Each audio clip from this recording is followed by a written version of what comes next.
Hello, everyone, and welcome back to another episode of Search, Deploy, Commit. This is your host, Jack, and I'm here with some of the wonderful group of TI Junkies, Rand, Henry, and Nathan. Thank you guys so much for being here. Can't believe you're here on my show, but I'm so excited to have you. Thank you so much. Hell yeah. Thank you for having us. Yeah, we're excited to be here. Yeah. And I think, it's kind of interesting for all of us as we have a different format. And for my listeners, Rand, Henry, and Nathan come from a board game called Twilight Imperium. And if you haven't followed them on YouTube, they put out awesome content and stories along with the games that they play with their group of friends. So would love if you guys could just give a little quick synopsis about yourselves, just to sort of add to what I've already said. So I mean, we're just a bunch of nerds in Los Angeles who started playing a bunch of TI maybe a year and a half ago. I had played in the past, but I kind of brought it to this crew of people, and eventually we were like, we're playing this all the time. We had seen the Shut Up and Sit Down, if anyone out there has seen it, Yes, playthrough video of Twilight Imperium. And Rand and I remember, I think we were just talking about we could do a thing like that of our games. And Rand, who is, has the creative vision of the whole show basically and does all the editing, kind of saw what she would do with that kind of format. There was just too much drama happening not to capture it and present it to the world. The filmmaker in Rand, right? What drama? I don't know who's starting all this drama. Which drama? No gaslight. So I mean, and I've just really enjoyed watching your content, and I think a lot of the diplomacy and the strategy that comes in any kind of game like that really translates well to Warzone and the things that we do. And we kind of talked a little bit before the podcast about what the game is itself.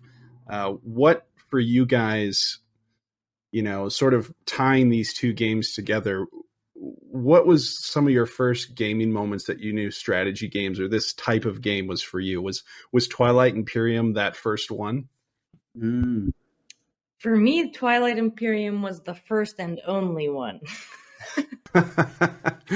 One and only. I find since TI came into my life, I don't really want to play any other board game, and even the notion of trying to learn a different board game that even people who like TI say I would like, it's just no, I would rather play TI, and that's the TI junkie in me.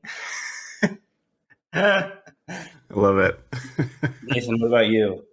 Well, I've been playing. I learned how to play chess when I was 5, and then I was big in. Well, my number one game was always Monopoly.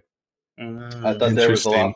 I thought there was a lot more skill, and I'm playing with a bunch of derps growing up that, just relying on the dice. No, you gotta get the deals. It's all about the deals.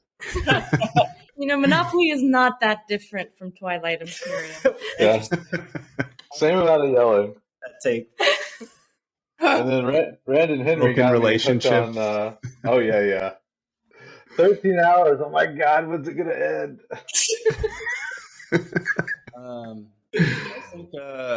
I think TI 3rd edition was probably my introduction to these kinds of games,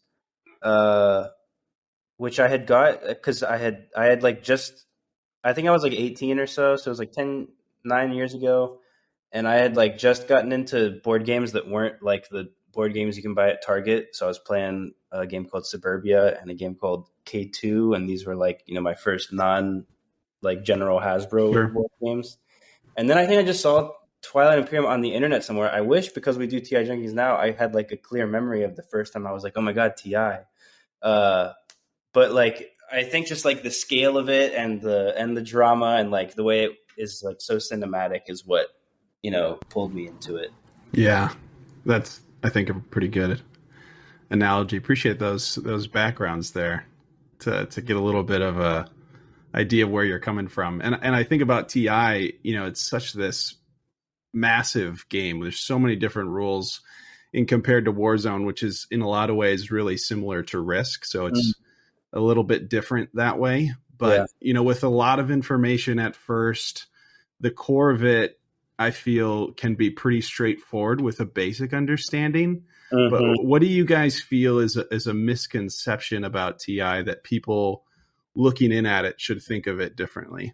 Ooh, that's a good question.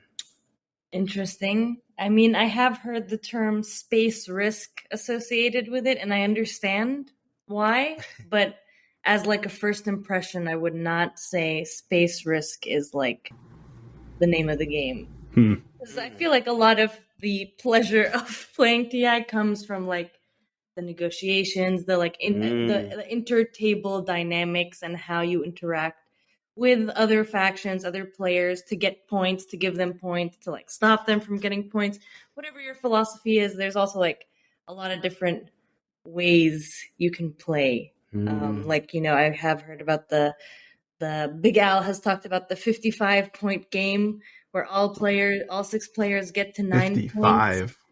Yeah, 5 players get to 9 points, and then the winner gets to 10 points, and that is the best way to play. Yes. Like everyone gets the most possible +1 winner. Very friendly. Okay. Give everyone deals. But then you can be the opposite of that, where you're like, no, I'm trying to get to 10, and if everyone can stay at 0, that's my game. That's what So it just depends on like what you want to get out of it. Yeah, I think that like what you said about like I think like when you first see TI, you're like, ooh, I'm gonna fight in space. Look at all these different kinds of units, and like all these ships that my friends and I can throw at each other.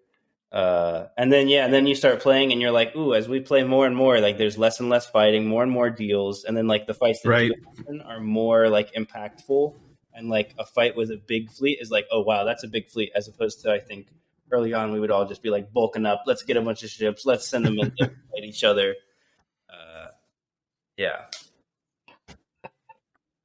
It kind of grows from that. Yeah, no, I hear what you're saying. And, one thing that I've noticed and I think it's because the game is so massive that some of this might just get missed. But, in Warzone, in our game, players can kind of create lore and backstory as they wish. So, and then also, even in some of the competitive leagues, there's just drama because certain teams might rise or fall. But I feel like TI is full of this existing lore. How much do you guys get into the backstories of TI? Or if at all, maybe not. Not a lot, honestly. Yeah. Almost it's like we're the lore. Yes. I agree. We've created a parallel universe lore where we are these factions. No, I've actually only read the back of one faction sheet. It was the Clan of Sarks. Nice. I think the first or second faction I played, and I was like, let me read these. And I did skim through the book, but the lore has never been what, at least for me personally, compelled me to TI. Although I appreciate the vastness of it, and from what I do hear, it's very cool. And I always do say, oh, one day I'll catch up on the lore. But yeah. Oh no, I'm just, I guess, a sucker for that kind of thing. Looking into the histories, and Batteries Not Required does a really great job of sort of like all this backstory. So I literally spammed through them. So I was like, I've never heard him talk about it. I wondered, I had to ask. Yeah, but, I think I am kind of. I kind of am interested in like the macro elements of the lore. Like I like the idea of like the Lazax and like all these people rushing to fill the power void. As far as like faction specific lore, I'm definitely not as I don't know, informed. Don't know that much about like all the. I mean, I know like that's okay, little things here and there, but I feel like it's fine because it's like you know like just enough about like the vibe of your faction, and the game is good. Oh like, yeah, a little bit so that you're like, all right, I'm peaceful. Absolutely, and I mean honestly, if you guys didn't say that, I could have I could have guessed otherwise, because I think the factions are so good at bringing out that type of player, right? You know, the players that you all tend to take, you form your own persona around the type of play that they have and their story. So that's so true. It fooled me. Yeah. I think the best example of that is Henry's play style. Sometimes he likes to turtle up, and the extra are turtles. I mean, and we share our love for the extra. That's our guys. Those are the turtle boys. I think it's because I'm very diplomatic in just my overall play style in general. And this kind of goes into my next question, actually. You know, Twilight Imperium and Warzone are games that involve a lot of strategic decision making. What's your guys' approach when it comes to making important decisions in the game, and how does that differ depending on the game that you're playing? Nathan? I think for me, I almost wish it were more complicated. Interesting. Because I look at every game and try and see everything. Doesn't matter how big or small the game is. It could be Uno. It could be checkers. Like I want it to be as complicated as possible, and I want other people to lose value because of how complicated it is. Lose value. I see. Yeah. Okay. Like lose value from the experience or from their position in the game? From their lack of ability to keep all that information in their head at one time. I gotcha. And I want them to miss one thing that sets them back, and they're like, "Oh, I should have done this last turn," or "Why did I wait so long?" And then I just get to swoop in and scoop it up. I think there's plenty of moments you guys have all had in those games where I've seen that strategy play out. But we've all lost value at one point or another. That's great. So you guys feel free to jump in if I ever cut you off. But sort of moving on to continuing that conversation around strategies. When we play in Warzone, it can vary what type of strategy you're going to play, whether it's a diplomacy style game or if it's a competitive game where it's literally just numbers versus numbers where they're going to make their next move. But, in TI, there's so many different strategies. Rand, you mentioned it at the beginning, I think, about just how it's not just risk. There's all these different ways to win the game. Across all of these warlike games that you guys might have played, what are some common strategies that you have found to be maybe your favorites or that are universal to all of them? It's a good question. I think in at least every game we've played, it's not necessarily the same player every time or even the same faction every time, but there is always somebody who will hold back and maybe not necessarily be as aggressive as I think they should be. But Nathan says be ruthless is the strategy. That is my favorite strategy. No mercy. Forget humanity and leave your soul at the door. No morals. Forget the morals. We're here to win. I think that's it, and I think every game should be a fresh game. No salt carried over to the next game. Very true. That's living in 100% forgiveness. Yeah, But we have reached a point where since we play with the same group over and over again, Nathan may be the biggest victim of this, but things get dragged on between game to game. It's just hard. Oh, sure. Once you have 16 knives in the back from Nathan, it's hard to go. Wow.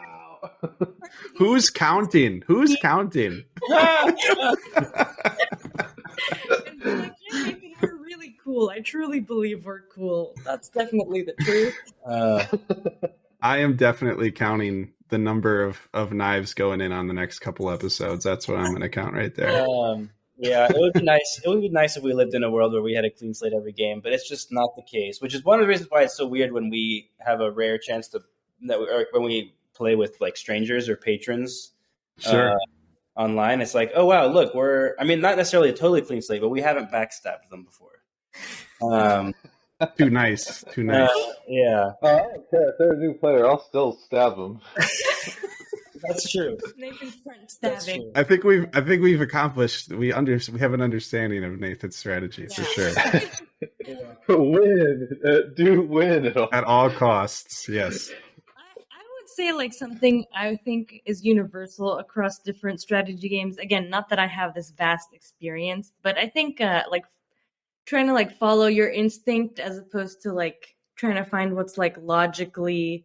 I don't know. Sometimes like there'll be a like, you know, in TI there's a lot of deal making, and sometimes there could be a deal that like part of you says maybe I shouldn't do this because X, Y, and Z, but then like a different part of you is like, well, you know, let's just take this risk. Let's take this leap of faith. And even if it ends up backfiring, I think that's like the fun of strategy games, like mixing it up, doing the unexpected, even like surprising yourself in a sense. Sure. But anytime I've been asked like, oh, like what strategies, like, for lack of a better term, like do you use in TI? I truly like my answer is, I don't know. I follow my gut. Yeah. And that's like, good. It's hard to explain past that. Yeah. I feel like the one other thing I add, like that I've been thinking about the strategy thing, is that Nick and I sometimes have been talking about the idea that like there's actually only like a few decisions that we feel like you really make in TI, and like at a certain point, a lot of the game to me feels like, well, I have to do that in order to get this point. In order, like, there's this long like if I get this point, then this happens. If that happens, then this like long chain of like kind of things that are obligatory. Just like I have to get this point at this round, I have to do this, and then like the outcome of the game will come down to like 3 like big decisions about how like you go for the win in the last round or whatever. I don't know. I don't have like a full thesis on this idea yet, but it's something Nick and I do talk about of like how many decisions are we really making over the course of a game of TI? Interesting. And then also I think a funny thing is that like we have our like TI Junkies table meta, which it like has been affected some by like there's also for people who don't really know who are listening, there's like a broader online meta influenced by like the TI, like the people that play this board game online on Tabletop Simulator, and like there's, you know, a podcast that releases strategy guides. So there's this like kind of online meta that like has influenced us, but we also still, I feel like, have a your own table meta. Yeah, different table meta. Which if I don't know if your game is played online as well, or like if there is a table meta versus you know, more universal community. Yeah, it is primarily online. There's no physical version of the game.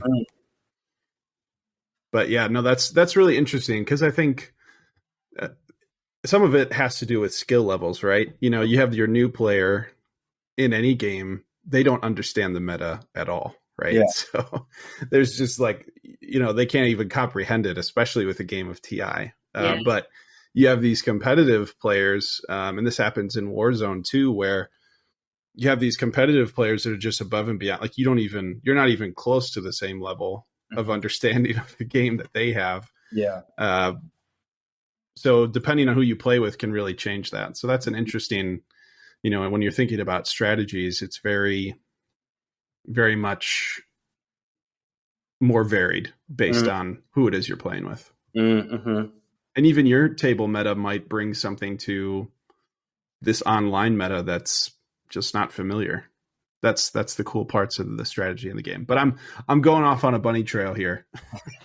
Let me get back to what I was thinking. And this is kind of goes into what you were saying is, you know, Warzone is actually played on phones. So it's an app you can put on your phone, and then you can also play it in your browser. But it's totally free. It's this one individual. Actually, I think he's up in Portland where you guys just were. Oh, wow. So he just created this game, and it's been around since like 2011. super fantastic community, great stuff. But, TI's this board game initially, and I know now you guys are playing TI games online, like you guys, referenced already. And I'm sure both are super fun, but what is something that you guys maybe enjoy about the online version that you prefer over an in-person game? I have an immediate answer, and that is auto-rolling for space combat. Mm-hmm.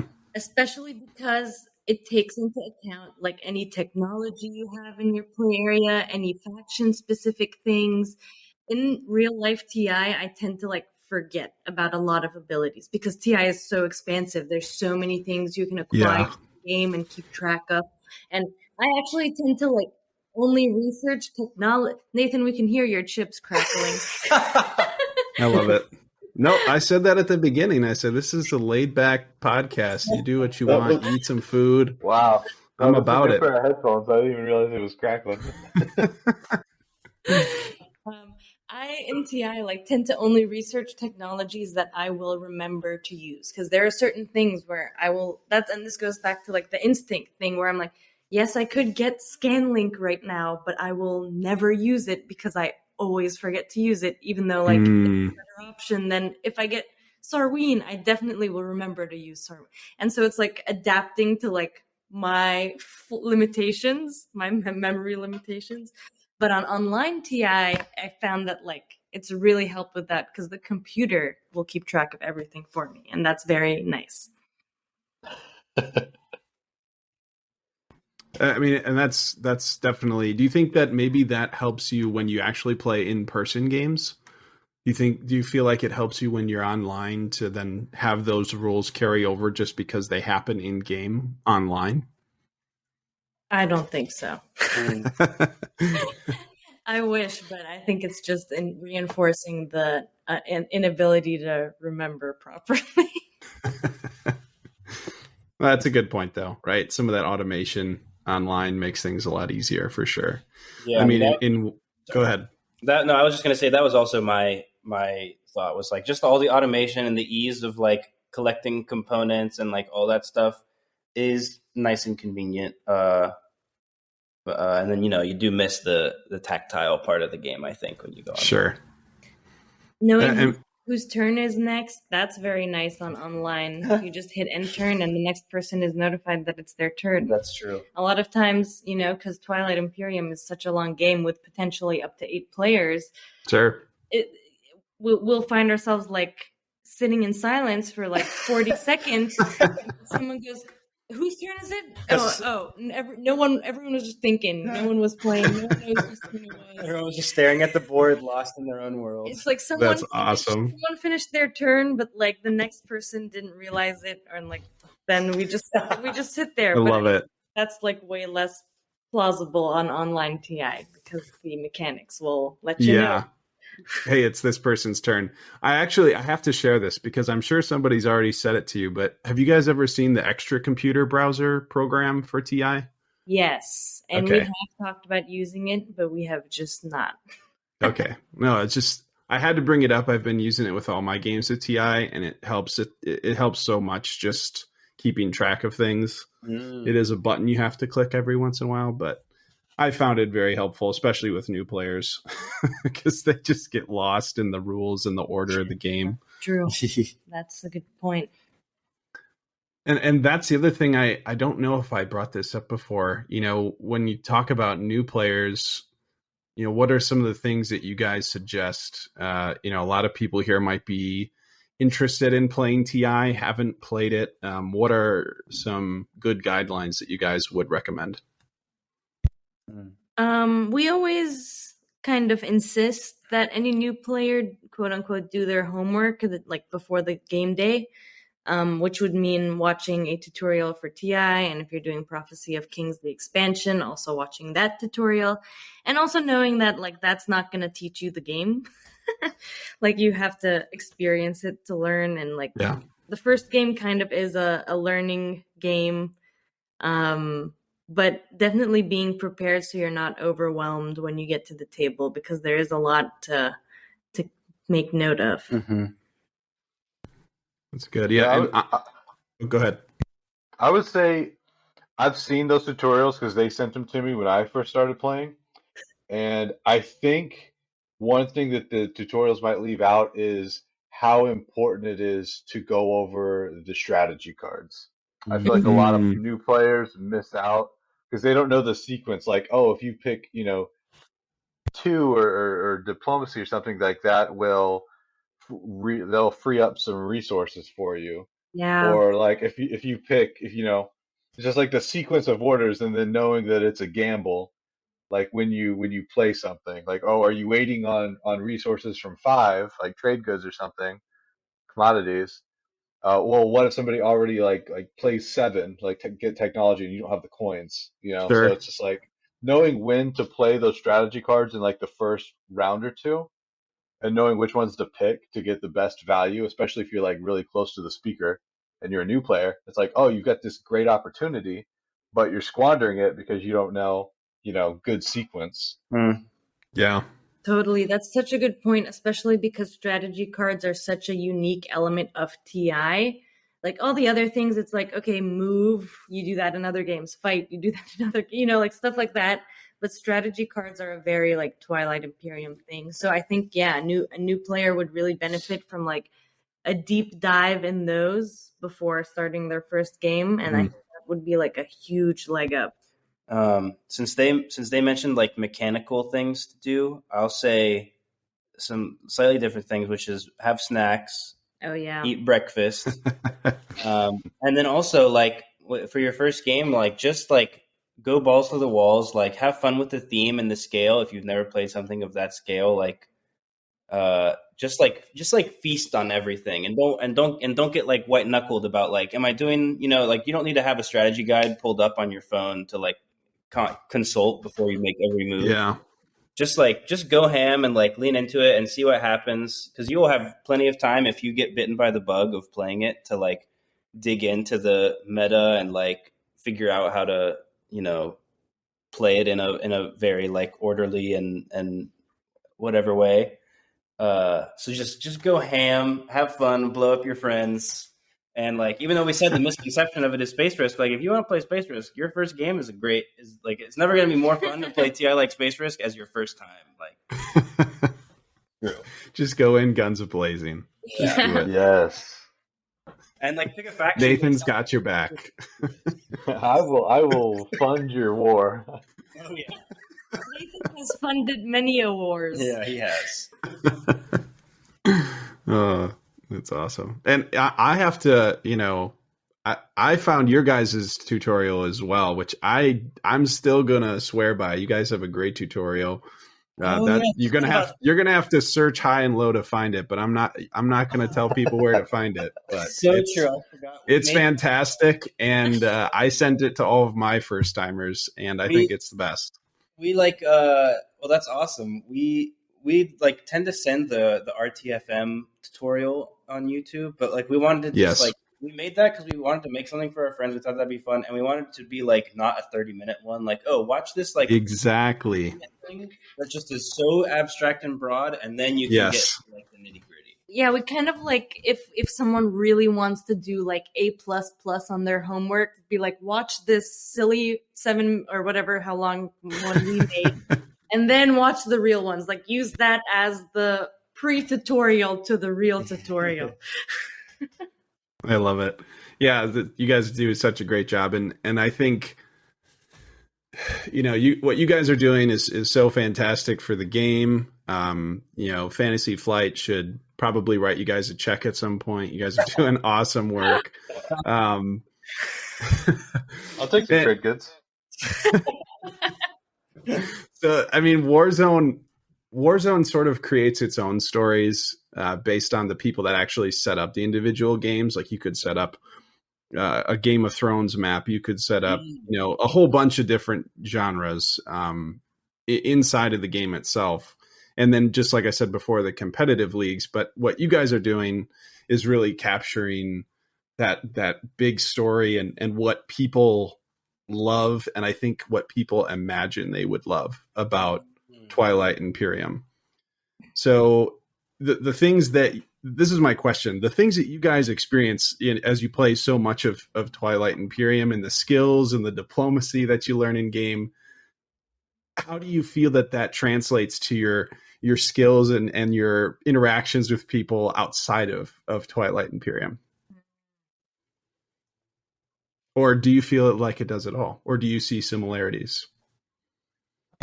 Nathan, what do you think? I think my approach to the game is my approach to life. Red flag, red flag. We're going to edit that out. Do you want to say something else? Or? I don't know. I love the complicatedness. I love the complicatedness. I feel like everything. I wish everything was more complicated. I feel like that would give me an edge. Is that bad? Is that selfish? Maybe? No, I mean, it's simple life. It's very honest, right? I think that's good. Oh yeah. Rand, what do you think?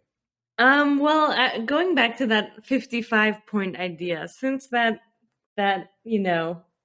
came to my mind, or since it became to my awareness, I've like really thought like that's the best.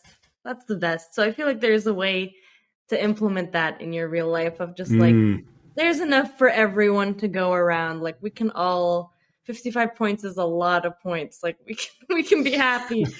we can do it together. We can get up there. And I can't think of anything more tangible than that. But when we had Mo and Chris come visit from the YouTube channel Talking TI with Mo and Chris, we had a conversation. Great interview. Oh yeah, totally. We had a conversation with Mo, and Mo actually said this very question that you said. Like for him, it applies to everything in his life. I feel like he would have a very accurate answer to this. We'd have another half an hour. Yeah, he brought that up, just being like TI, just like everything in TI is life.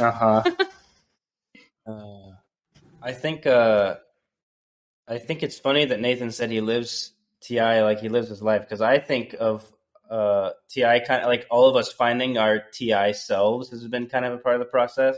And when we met Nathan, this is just an example to illustrate my broader point. I'm not roasting the poor boy. He was a very polite young man. We were just playing Frisbee at the park. And then we start playing TI with him. All of a sudden, he's backstabbing people left and right. He never backstabbed me. But I think that's not so much that like there's things in TI that I take to life, that so much as like, in normal life, we're all people who live in a city who like go to, you go to work and like you're a docile, domesticated human. And like there actually aren't that many times in life where it's like acceptable to be as savage and cutthroat as you are in TI and a lot of games. Right. So I think it's really like, I don't know. I think it's more an exploration of that than it is, taking those into an opposite, right? I hear what you're saying. You get to experience outside of what you would typically in your daily lives. That's good. So just a couple more questions here. Really appreciate the ones you guys have answered already, but I was going over some things today, and kind of like I hinted to before, Warzone has so many different variants to play. I have people that are modders of the game, where they enjoy making mods. They enjoy maybe perhaps making maps for the game, or just setting up massive, 100-player games inside of Warzone. But with Twilight Imperium, there's a couple of different variants that you can play as well. And you guys just recently did the Alliance variant, which I thought was really fun to see, because so many people don't even get a chance to play TI, let alone think about playing variants. So I know there's a couple other ones out there, but what are some of the ones maybe outside of the ones I've heard of in TI that you guys would like to try, or what did you guys think of the Alliance one that you played? So we love the Alliance. I think Nathan always wants to play Alliance. Nathan didn't know there was any other variant, right? Nathan, is that what it was? Game could be the Alliance. No, we played. Okay, so Alliance is always fun. because I like to make it a point to try and play with somebody else on like each alliance game just to keep it spicy. Yeah. But we played one game that never made it to camera, where it was me, Henry, and Rand, Oh my God. and yeah, you know where I'm going with Here this. we go. We each played two factions as an alliance game, as if somebody else were there. Oh, And wow. it got crazy. We didn't get Oh we my didn't finish gosh. that game. The only abandoned game of TI at the TI Junkies. Oh my goodness. So let me imagine this here. So you're telling me you had 3 people playing 2 factions each. Yes. Yep. Oh my Across the goodness. board, and you had to keep up with all that info, and we yeah, lost I was by loving it. Yeah, that's why I never want to do it again. I've never lost so much value in my life. And Nathan never had so much complication in a TI game. He was just loving it. Oh yeah, I was my best self. Oh my goodness. Well, that's an interesting variant. There's also a special variant called Rand's birthday variant that we haven't seen because I got COVID on my birthday, so we never played it. But a few months ago, I really, and maybe we'll do this upcoming birthday. I really wanted to do a made-up variant where I started with every single player's support for the throne. Oh, interesting. For those who don't know, TI, support for the throne is basically giving, like, if you give someone your card that says support for the throne, that's giving them a point, and you played a 10 or whatever. So I would start with 5 points, but you can lose these points if you try to attack those players who gave you the points. So it would be this thing where, like, Interesting. an imbalanced game where I'd start like the biggest threat by far, but almost every move I make will set me back, and also everyone's going to be teamed up against me. Wow. See, here I am thinking there's these, standard variants that we're going to talk about. And you guys shared a whole bunch of your own made up ones, which is so great. Coming soon. I actually listened to the Space Cat Space Turtles episode about the Fog of War variant online, where rather than starting, with totally visible to all players, you can only see, a little bit around where you have units, and that seems interesting to me, and I'm interested in trying it. And I love the Alliance variant. I actually love any people out there. I mean, probably in Warzone too. Any singles competitive activity, even in sports like tennis, or I used to play Super Smash Brothers Melee competitively back in the day. Nice. And any singles competitive activity can get lonely, and when it's a twist and you get a doubles partner, it is such a relief to have just someone in your corner who, and especially in TI, who you don't have to worry about backstabbing you, because according to the rules, they have that never happens. Be chill with you. And, in Melee, for example, I always loved doubles, and was much more motivated to win, and it was a lot more fun to share a victory with someone than to just be the sole victor, and all the losers are are in their corner, and they're not happy that you won. So I like the Alliance variant a lot for that sharing of the victory, and having someone who's got your nice. Back. That's really great. And I mean, I should say this, Warzone actually, one of the most interesting things about it is because it is all online, there's almost always some form of a fog of war. So you can't actually see, if you can imagine Risk as having some level of a fog of war variant, makes it really interesting. But another thing that I tend to do in my podcast is I really like to ask the players, because it is, a very tight-knit community, but there's so many different types of voices in the game. I really want to hear what people feel they would like to see more of inside the community, or maybe even from the makers of the game. So I wanted to give you guys this opportunity to, what is something you guys would really like to see more of in the Twilight Imperium community, or even from Fantasy Flight Games on Twilight Imperium, perhaps, if anything. Maybe like more official, like, well, like not necessarily tournaments, but like events, places to play it. I feel like I mean, a lot of people, right, have the problem of getting people together. We thankfully, gratefully do not, but it would be nice to like be able to go, like the Space Cats Peace Turtles Hootenanny we were just at was so fun because it was just like this huge room of tons of people who just wanted to play TI. So we're all on the same page. And I didn't know you guys before, and now I know you guys, and it was super cool. So just like more public events, I would like love that in cities around the country. That's a huge ask, but that would be cool. Yeah. Me, I think I don't know, maybe I feel like when I don't know when the mechs became a thing in TI, but if they're gonna add additional components to it, make it something that people want to invest in the game. This is a hot take. You think mechs are something to care about? I think people only spend money on them when they're like, "Oh, I have enough left over." Like it's not like, "Oh, that's something I really that's my first top priority buy because it gets me so much value." Interesting. So for my fan base here, the TI has a mech in one of their newest expansion, and it's a new unit. And to be honest with you guys, I haven't even played with the Prophecy of Kings expansion. I shouldn't have said that out loud, but I mean, I was definitely curious about it. Some positives, some negatives by the community in general, but that's an interesting take, Nathan. So you're saying you don't even spend on it when you have the resources to?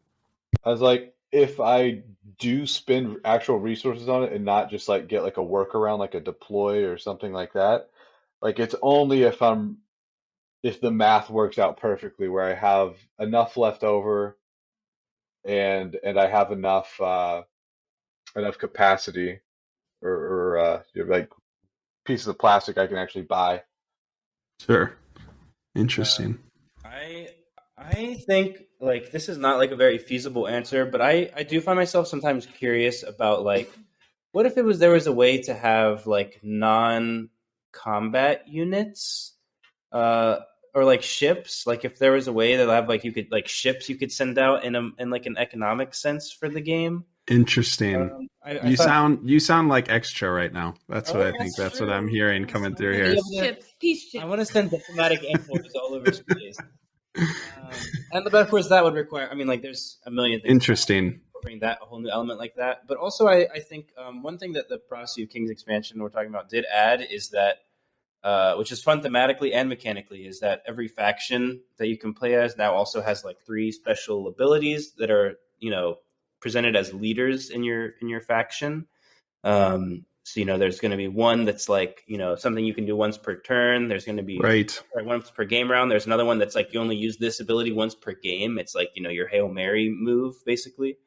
And I think that is something that could be made like modular, and like in the future, maybe they'll come out with like, oh, here, this extra agent does this, but at the beginning of the game, you can pick between like these 3 agents. And something like that would be kind of interesting. But honestly, like, I'm pretty satisfied with like the content that we have in the game, and like sometimes like on a stream recently we were talking with some of the people about like stuff we would want in a future codex, which is what the makers of TI call essentially like their patches they put out for the game, or expansions. But it's all kind of like, oh yeah, that'd be kind of cool.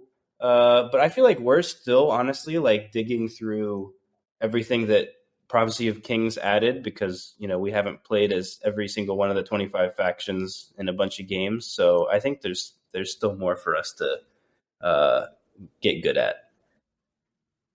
That's really great, and I think I always find this question my favorite to ask. So it's really fun to hear your guys' takes on that, and I always like to sort of wrap things up at the end as we're coming to about 45 minutes here. Mm-hmm. You guys have started this, and obviously some of you have played it longer than others, but what is it about this game, especially you, Rand? I mean, you said you don't want to play anything else. What is it about it that just brings it you guys keep bringing it back to the table and stay so stoked about it. I think personally, like, it's just such a transportative experience. Like, it's a full day game. It can take, 12 hours, give or take multiple more hours. And it always, like, it tends to fly by. And, it's like working, if you're working 5 days a week and you're playing TI one day a week, there's that one day a week where you're literally in fantasy space and like nothing else matters because the stakes are so high, especially the longer the game goes, the more you've invested in the game. like it's ever by the end of the game, nothing else matters in life. And like, that's such a unique and beautiful feeling that I have like not really experienced to this degree anywhere else. It's just so consuming in the best way. That's awesome.